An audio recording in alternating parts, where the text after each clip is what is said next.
I find humans so damn interesting. I do. Did you know that we can have upper limits on our health, our happiness, our wealth, anything? So what's an upper limit? Gay Hendricks in the book, The Big Leap, he says it as, it's a subconscious self-sabotage that happens when we taste something great, be it promotion, financial windfall, a great relationship, or any other means of success, and we sabotage it. Oh, how crazy is that? Do you know what the crazy thing is? When I read that book a bunch of years ago, I actually realized that I had upper limits around my wealth, and I had upper limits around my happiness. So I want to talk about that in this podcast, what it's like to be human and notice and then move through our upper limits. So let's go. So it's pretty common knowledge that we know that as human beings, we are built, we have that tendency, that focus, that thing in life that defaults us to always be looking for what's wrong in life. And we do it because from an evolutionary standpoint, this was this built-in ability to look like, what? Where's the dinosaur? Where's the dinosaur? We were always looking for danger and stuff to make sure that we could survive. However, it's now modern times, and our tendency to manifest self-sabotages through limiting beliefs holds us back from absolutely realizing our full potential and experiencing that magnificence of what life is. And so for me, like I said, I'm aware of self-sabotages and upper limits around wealth and also relationships in the past. And I guess health too, on some levels, some areas. So let's talk about self-sabotage. We set these unconscious upper limits when we hit that point that life's wonderful. So I think about wealth. You know, I've had such a successful career as a professional speaker and earning very big income, speaking on some of the world's biggest stages and loving life, zipping around the world, seriously, like, wah! And then something would come in that would sabotage it. And I had a ceiling, and my ceiling was very high compared to most people's ceiling. So, however, I was very aware that it was still a ceiling, and I'd get up to that income point, and then through whatever, not consciously, but different things would happen, and I'd spend it, or I'd waste it, or I'd emotionally not feel deserving for this little kid that grew up in the western suburbs of Brisbane, housing commission house, poor, struggling family, like such a poor childhood. We lived on bloody sugar sandwiches. What was I to deserve that kind of success that I was experiencing? And then the same with the relationships. You know, I realized that I had a pattern through my relationships. I'm married to a wonderful woman now, Alice. I've had 4 serious long-term relationships in my life, 2 of them well over a decade. And it's really hard to explain, but it's like when life is so happy and everything's just cruising. I grew up in chaos. I grew up in fear. I grew up in this struggle that was familiar. And on some level, I realized by reading Gay Hendricks's book that my default, we look for what's familiar in life. And so my brain's like, this is happy. The happy's freaking boring. Well, happy's not boring. Happy's happy.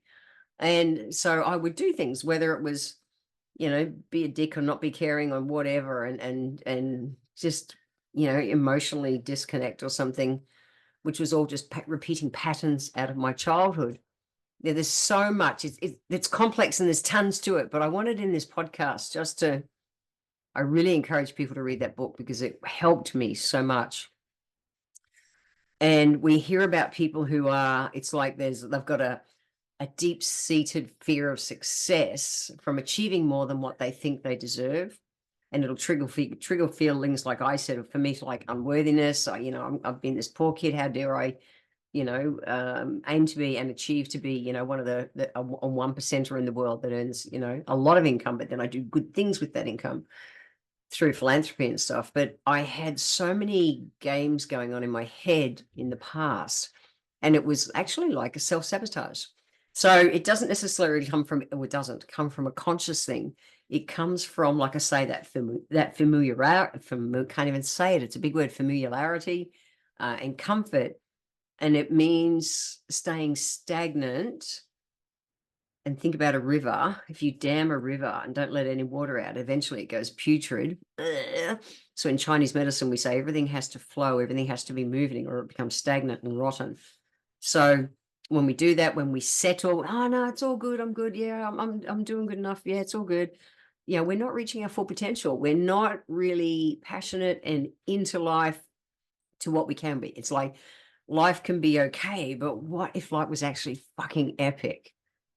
What if it was? And we have the all the evidence we can gather from our past life experiences, whether it was failure or criticism from others, or um, just caring about what others think, all that kind of stuff. We tend to sabotage so we don't get hurt.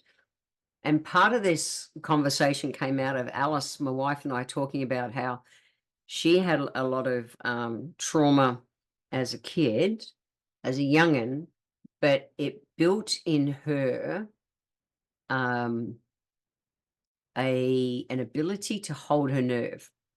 Okay, so when we're surfing and she's on a big wave, she can hold her nerve to ride the face of that wave and just nail that wave. Where for me, mine was whenever I felt scared, being scared of being beaten every single day, whether something went wrong or not. It was done like a prevention. If we just beat you every day, you'll shit won't go down. Like, what a fucking stupid thinking. But anyway, that was my childhood.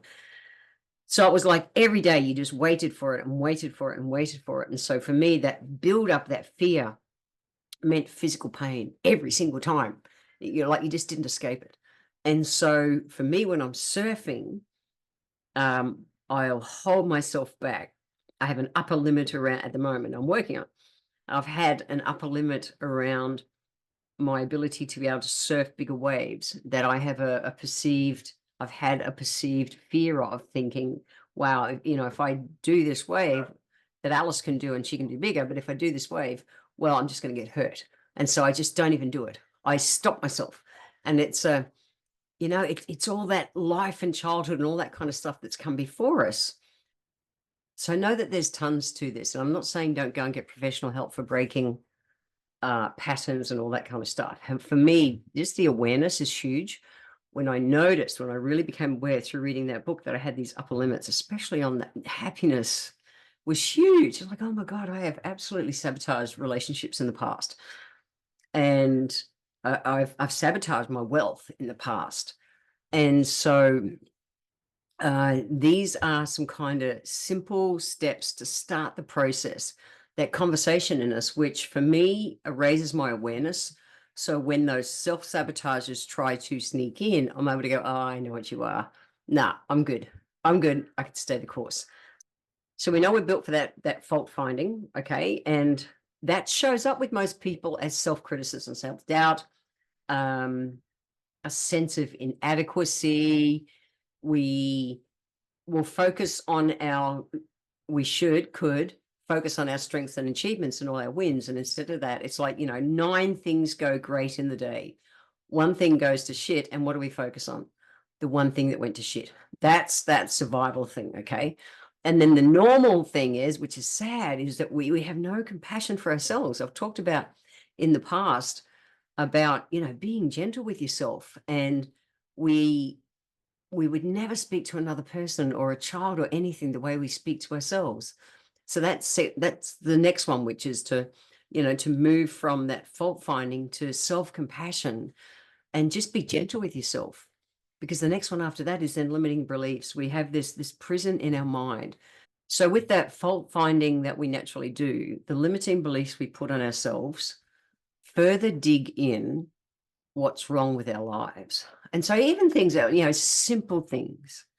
I have not enjoyed running in my life. And that for me comes out of when I was in my army days and we had to run every day.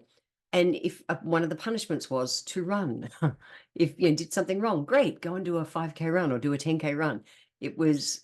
It absolutely was there. And so I didn't run from when I got out of the army. And about maybe 15 years ago, I thought, oh, I'm going to give it a crack. And I ran some 10K races and I ran some half marathons. And I went, yeah, that's it. My body, I'm gangly. I don't know how to put it. I kind of flop around. I don't have that low center of gravity flow that a lot of runners do. And someone like Alice, my wife, she runs at least 10Ks every single day on the beach, on the sand, fucking machine. And her body is built for it. And so, but me saying my body is not built for running is a limiting belief. So I'm in a prisoner in my own mind when it comes to my exercise.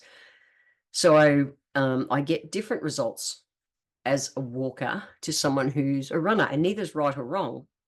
However, just even having that awareness, we can then go and start to work on and change our beliefs, because a belief is just a thought that we have over and over and over and over and over. I believe I can't run. Great. Guess what? Every time I go, someone run? No, I can't run. I can't run. And it is just simply a limiting belief. And we can stop that self-sabotage, because it ripples through so many areas of our lives, which is the next one, break that ripple of self-sabotage. And if we can, the sooner we stop it, we can start creating a different thought process and break it. And I just lately, I went, I want to get back to running. And so I'm doing my version of the Cliffy Shuffle. I'm building up to it and getting used to it and learning how to run better so that it's not as uncomfortable as it's been in the past. But while I have that self-sabotaging upper limit that I can't run, well, I'll never run. Why? Because I was comparing and self-criticizing, comparing myself to other people who do run more comfortably than me. Thing is, I've never learned how to run. It was just in the army. It was just run. And then your punishment is to run. So I had a lot of negative beliefs around that stuff, which then put into me, oh, you don't run. You're not a runner. Well, I can be a runner. I just need to learn how to run properly.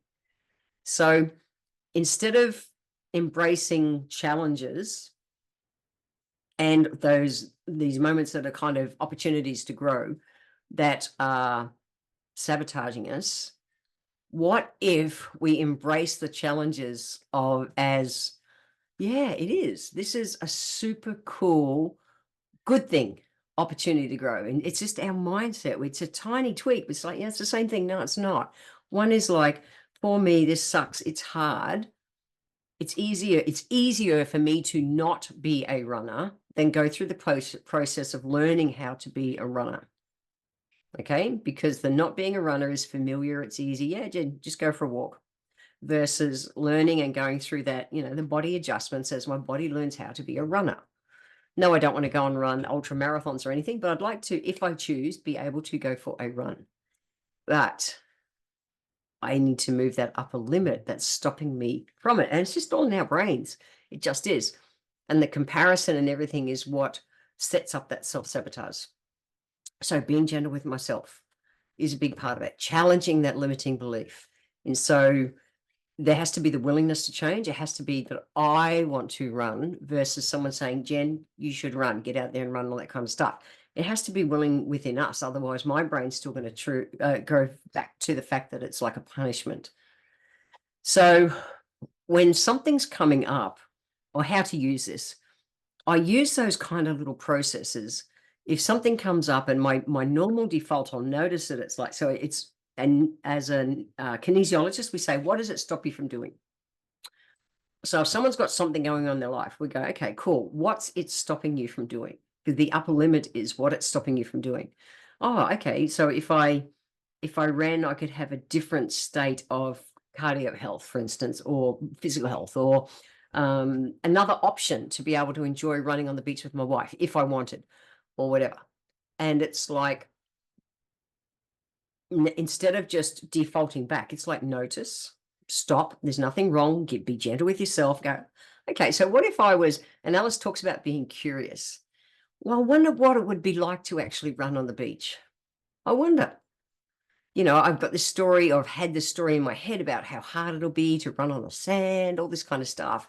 So it's like we want to question what's happening, replace that limiting belief with things like affirmations, like, yep, I'm just going to give it a go, positive self-talk, all that kind of stuff.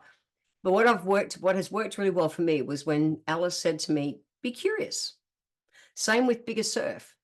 Well, just, just be curious of what it would be like. Doesn't mean you have to go out there, but at least as part of the process to start moving forward, be curious of what it would be like to go out into the surf when it's bigger. Embracing that growth mindset is such, we have to grow. And I know I've done lots of podcasts on stuff like this. This is just a tiny tweak.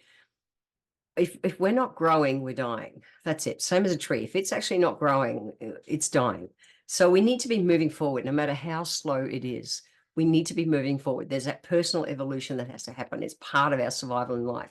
If you think that your health is at this point, in 12 months' time, if you change nothing, you think, well, that's okay, I'll be in the same place. No, you won't. There is always a depreciation. There's always an attrition. You will never be in the same place. You will be worse off. The same with finances. Don't change anything with your finances. Keep everything the same. No higher expenses, no higher income. Leave it all the same. You will be in a worse place by the end of the year, because the natural expenses in the environment and all that kind of stuff in the economy are going to impact you. So we have to grow. We have to grow. It's just a thing. But we get to choose at what pace we want to do it and stuff. So I encourage you to read the book, The Big Leap, by a guy by the name of Gay Hendricks. He's actually a relationships coach, but he absolutely nailed this book. And it was a real eye-opener for me. And so for me, originally I noticed, yeah, wow, I've had this upper limits. Like, I earn a lot of money. I've earned a lot of money in the past. And my own feelings of not deserving and stuff have absolutely limited what I could do with it and how much it's grown through. And so it was a great book to help me grow myself, so I could grow my wealth, grow the quality of my relationships, all those kind of things. And if I speak about relationships for a second, if I think about my wife Alice, going into a new relationship, because I'd had four relationships in the past, a part of me had, shame and fear of success around being able to actually hold a wonderful relationship. And so I nearly drove Alice crazy at the start. I was so slow moving. Didn't even kiss her for 2 weeks. There you go, for real. I was so scared of failing the relationship and hurting her. I had an upper limit to not even start the relationship. I went, why? I probably hurt her like I have the other women in my life. It's really interesting stuff. So the book will help you dig down into some ways that can work for you to help move through. It's important to notice first, maybe some areas in your life where you are upper limiting. And then if you want to build on that, you can go through some of the processes in the book. But I found it incredibly useful, and I'm still working on it. If you're a person who needs the sense of optimism and hope that, I can do this. If you want a shortcut to kind of empower yourself and raise your self-esteem, and so that you can just keep moving forward. And if you're into aromatherapy, essential oils have physical uses and emotional uses. And this comes from my work with my book, The Aromatherapy Insight Cards, where I work all on the emotional side of the imbalances. And that comes out of my work for decades working as a kinesiologist. And so grapefruit essential oil is one that helps us to have optimism and to remove self-doubt. Lemon we use when we want to respond, when we're responding irrationally. It's kind of just like, it's over the top. It's extra angry. It's extra frustrated. It's extra sad. It's when it's that over the top emotion, that's lemon essential oil. We use that to bring it back into balance so we can think and respond rationally. And then fennel essential oil moves that fear of failure and helps us stand in very grounded confidence. And it helps us take our place in the world and go, yeah, I can do this and I deserve it. So those three essential oils, actually, they make up my Move Your Butt blend. And I designed them for myself to help move my butts. And it's not move my ass, it's move the word butt out of my life. That butt, we do that. I want to do this, Jen, but well, yeah, I want to be a runner, but when we want to move that but, I absolutely designed that essential oil to help me. It might help you. Anyway, check out the show notes. There'll be a link for it there. So if I had to think about what are those 5 strategies to address that upper limit, they are: 1, identify where you're comfortable. So, it's more comfortable for me not to be a runner. Okay, that's all it is. I'm just going, yep, acknowledge it, cool. Identify the point where your upper limit kicks in. So my upper limit, around relationships was, well, just don't even start a new relationship. It's easier to be single. It's comfortable to be single. Do what I want when I want. Sure. No, that's not what it is.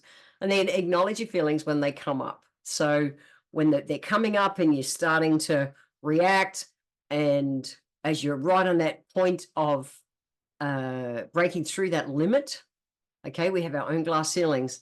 It's like we're there and it's uncomfortable, and it's like, just acknowledge your feelings. Wow, I feel so damn uncomfortable, and I choose to still go for a run. I choose to be mindful in this relationship, whatever it is.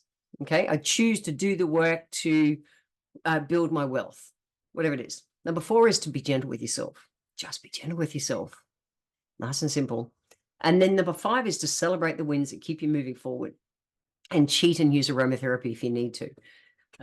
They're what I've done to help me start moving through my upper limits, and it's worth it. Why? Well, we actually deserve to have epic lives. We really do. We deserve to have epic lives, not lives that are just like, yeah, life's good. Well, what if life was great?